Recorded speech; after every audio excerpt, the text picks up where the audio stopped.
বয়স ২২ বছর। প্রশ্ন রিলেশনশিপ বা সম্পর্ক নিয়ে। দেখেন, রিলেশনশিপ বা সম্পর্ক দেখতে গেলে বিবাহ রেখাকে দেখতে হয়, এই জায়গাটাকে দেখতে হয়। এটাই সবাই জানে। একটা বিবাহ রেখা আছে, এখানে ছোট্ট প্রেম রেখা আছে, এখানে রিলেশনশিপ রেখা আছে। বাট এটা কিন্তু নয়। রিলেশনশিপ দেখার জন্য সর্বদা হার্ট লাইনকে দেখতে হয়। দেখতে পাচ্ছেন হার্ট লাইন, এখান থেকে এই যে ব্রেকডাউন হয়েছে, ব্রেকডাউন মানে বিনা কারণে সম্পর্ক বিচ্ছেদ হয়ে যাওয়া। এবং যদি আমরা লক্ষ্য করে দেখি, এখানেও দেখুন হার্ট লাইন ব্রেকডাউন হয়ে আছে। আপনারা দেখতে বুঝতে পারবেন এরকমভাবে ব্রেকডাউন হয়ে আছে।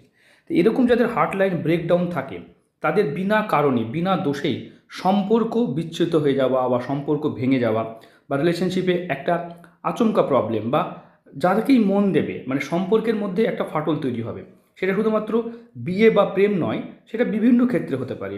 মানে খুব কাছের মানুষকে হারিয়ে ফেলাকেও নির্দেশ করে। তবে এই জাতিকার বিবাহ রেখা যেহেতু নিচের দিকে ঝুঁকছে না, তাই সম্পর্ক ঠিক